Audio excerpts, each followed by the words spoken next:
Hey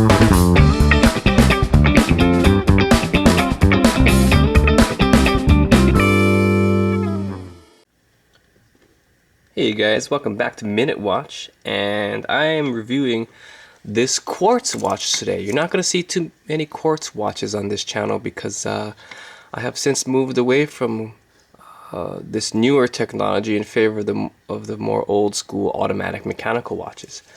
I just love them a lot more. To me, they have a better feel, and I'm going to be explaining the difference between a Quartz watch and a mechanical watch in the next video, using this watch and a previous watch that I reviewed. But anyway,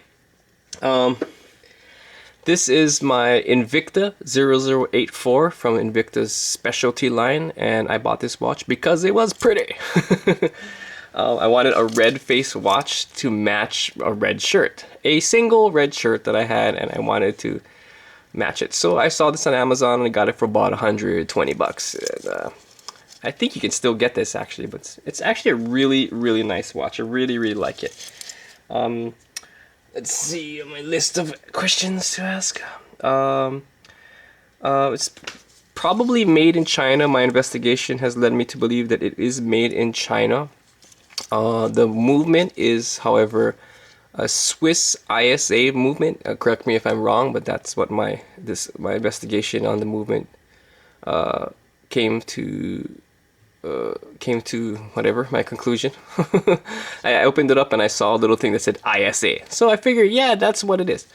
Let's see what we got here. It's just a standard hour, second, minute hand, and it has a date function.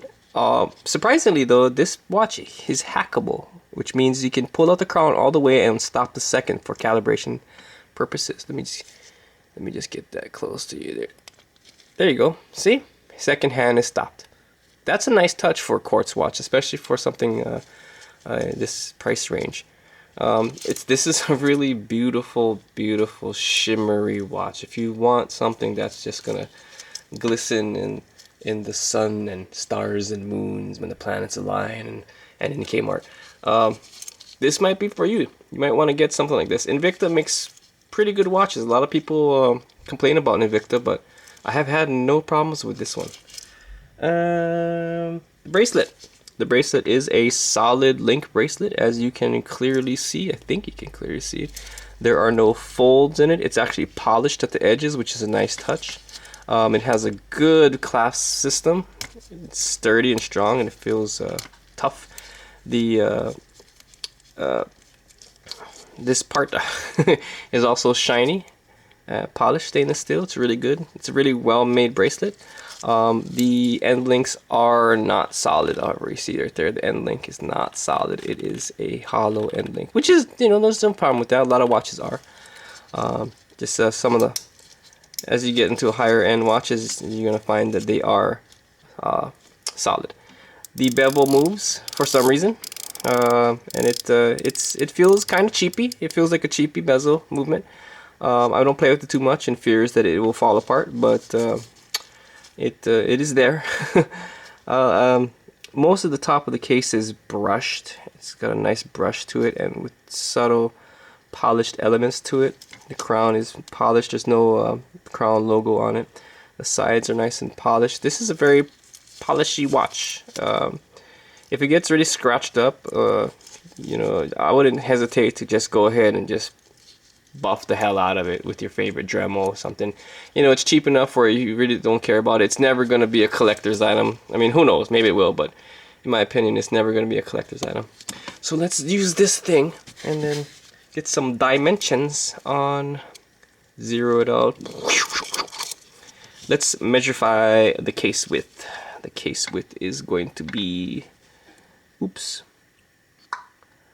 45 millimeters. Okay, the case width is 45 millimeters. Let's look at the lug width. If you want to put a leather or NATO or Zulu strap on it, or plastic or whatever, looks to be about 22 millimeters, give or take a few meters. I can't get it perfectly in there because I don't want to scratch the watch, but it's about 22 millimeters. You can clearly see it right there, 22 millimeters. See? Okay. Case thickness is about,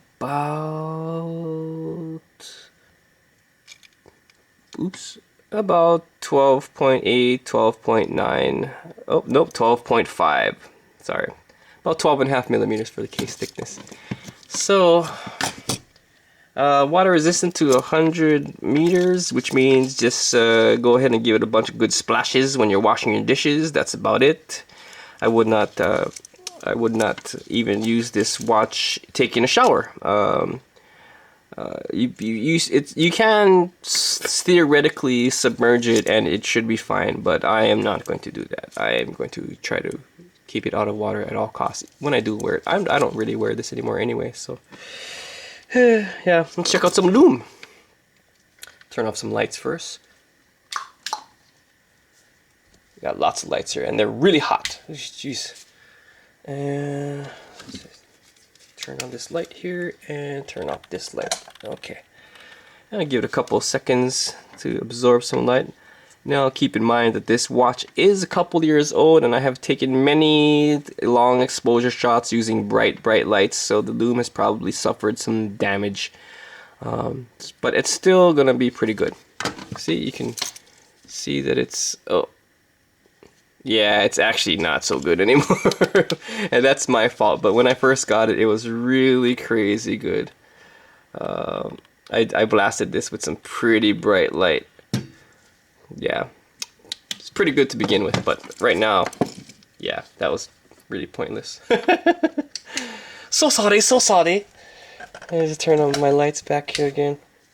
Alright, so that's pretty much my review of it. This watch wears big. It wears exactly how you would expect it to be for a 45mm watch.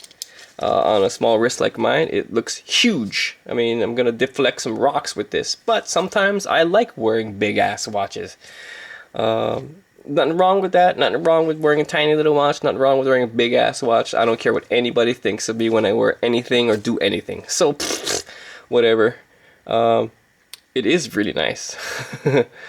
I think that's it for this review. So if you have any questions, let me know in the comments box, and aloha.